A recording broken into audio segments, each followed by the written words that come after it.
Allez, j'en fais une dernière et après j'upload tout ça. Donc je vais parler d'un autre monument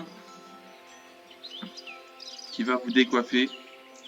C'est Aguirre, la colère de Dieu.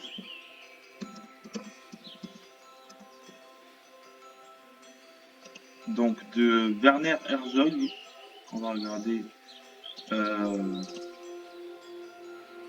sa filmo. Mais on va pas se mentir, c'est Klaus Kinski qui fait le film. Qui jouait également dans les westerns de Sergio Leone. Donc il a fait beaucoup de choses. Je n'ai pas suivi la filmographie de Klaus Kinski. Je connais juste Aguirre. Je l'ai vu quand j'étais petit et j'ai pas trouvé ça génial. Et je l'ai revu adulte et je l'ai trouvé vraiment magnifique.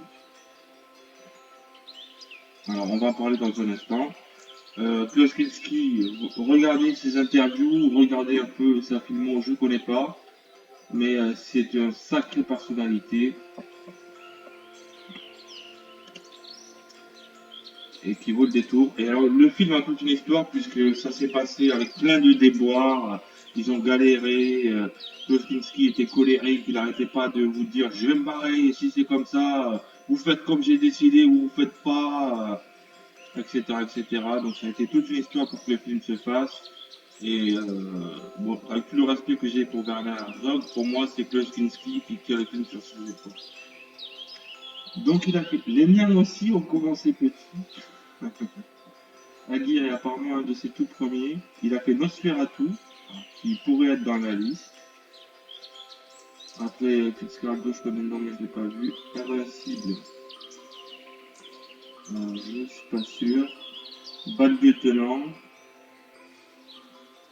Donc effectivement, je ne connais pas trop sa filmo. J'en ai peut-être vu, j'ai vu Nosferatu, c'est sûr, et il pourrait être dans la liste, comme je viens de dire. Mais à dire, c'est quelque chose, ne serait-ce que pour Kosinski, mais également euh, pour l'histoire, pour les décors, parce que ça se passe dans la forêt amazonienne. En fait, c'est des conquistadors qui se perdent complètement dans la forêt amazonienne, qui essayent de rentrer chez eux, ou de trouver une forme de vie, et qui galèrent au fil de l'eau. Tout le film se passe sur un bateau, je crois. Et donc en fait, ils sont en débandade, quoi. Et c'est Aguirre qui est leur chef, et qui est complètement fou. Il est colérique, il est impulsif, mais en même temps, la situation est extrême, quoi. Ils sont bouffés par les rats, ils sont vraiment à la dérive. Bon. J'ai pas mis beaucoup de films qui sont. Donc, attends.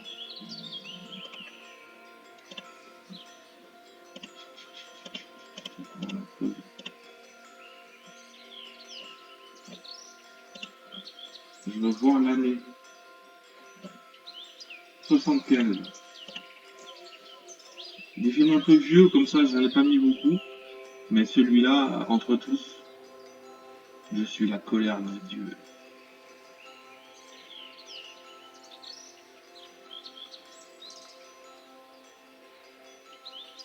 Je ne vais pas faire une vidéo complète sur Klaus Kinski parce que je connais que ce film-là.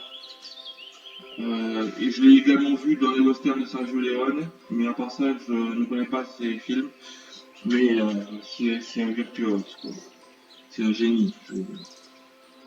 On peut lui reprocher tout ce qu'on veut. Werner Herzog, c'est pareil. Je sais qu'il est connu, je sais qu'il est respecté, mais je connais pas tous ses films. Je connais Nosferatu. On va mettre la bande-annonce de Nosferatu, parce que pour moi, il pourrait être dans la liste. Ah mais non, c'est pas le même. C'est pas celui de 1922. Ah, je me disais aussi, c'est paraît bizarre. Nosferatu, c'est un très vieux film. Donc c'est pas Werner Herzog. Il a fait un remake, je crois. Dites-moi dans les commentaires si vous pensez que Nosferatu devrait être dans mon top 100. En même temps, vous n'êtes pas à moi, donc vous ne savez pas ce que j'aime et ce que j'aime pas. Mais bon, ne vous privez pas pour vous donner votre avis. C'est marrant puisque dans la vidéo sur Coppola qui est supprimée, je me posais la question de savoir si Dracula de Coppola devrait être dans la liste. Il faut que je le revoie de toute façon parce que je l'ai vu il y a tellement longtemps. Maintenant, c'est par rapport à des... Il faut se laisser prendre au jeu, c'est tellement vieux. C'est un film de 1922. Et en même temps tellement flippant, quoi.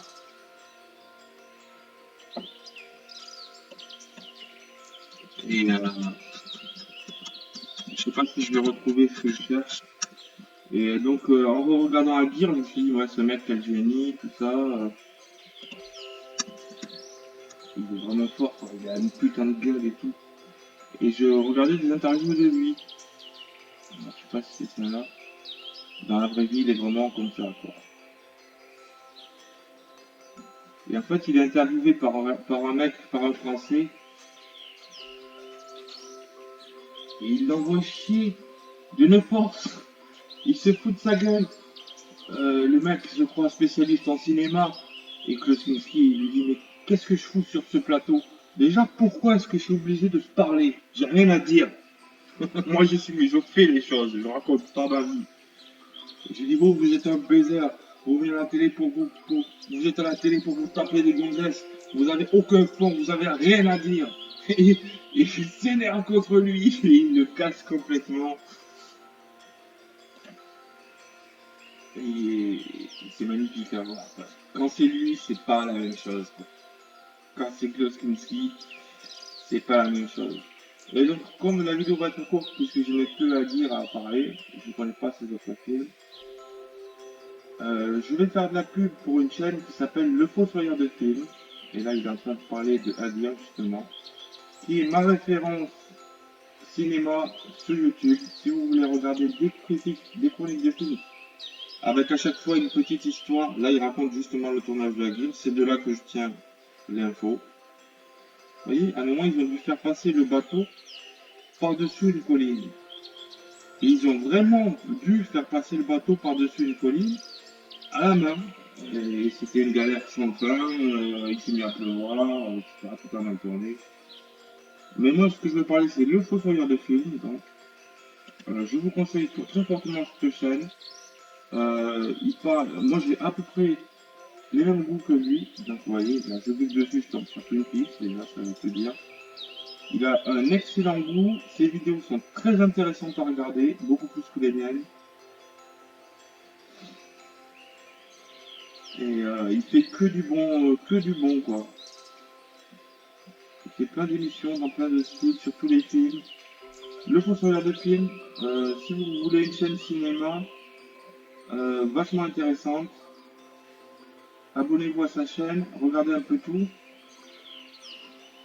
Là je vois que du bon déjà. Matrix, Aguirre, Highlander, Die Hard. On a remonté Die Hard, Inception. On a remonté, c'est la série qui fait en ce moment depuis un an ou deux. En fait, ils prennent un film et ils le remontent à la manière de notre réalisateur célèbre. Euh, et il faut qu'on reconnaisse, qu'on devine qui est le réalisateur factice à la manière dont c'est monté. Alors, par exemple, ils vont prendre un film d'horreur et ils vont en faire une comédie. Et il faut deviner que c'était, par exemple, les frères Farelli et qui ont remonté Dracula. Quoi. Alors, c'est pas toujours facile, évidemment, je donne un exemple un peu extrême. L'homme qui tue à Don Quichotte. Il y a beaucoup de vidéos et ça fait déjà 8 ans, si je compte bien, qu'il fait ces vidéos, ces chroniques cinéma. Et moi, je suis 100% à fond derrière ce type. J'adore ce qu'il fait. Vincent Tourelle, je crois qu'il s'appelle. En vrai. On parle de Lucie, là. Le jeu de Wall Street, le Hobbit. Il parle de trucs que j'ai pas vus aussi, donc des fois ça me sert de référence. Je me dis, c'est une super chaîne cinéma. Bon, je dis ça pour rallonger un peu artificiellement la longueur du film. Là, ça fait 10 minutes, donc c'est bon. Et donc, ce que je voulais vous montrer, c'est l'interview de Klaus Kinski où il défonce complètement un mec. Mais c'est un mec connu en plus, un mec connu des années 80 de la télé française. Un espèce de Morandini, quoi, en gros, quoi.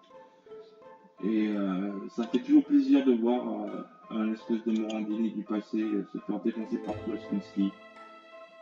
Moi, j'aime bien voir ça. Bon, allez, je vous laisse. Je vous dis, je connais pas plus que ça. Mais ce que je connais, c'est à dire et c'est film à voir.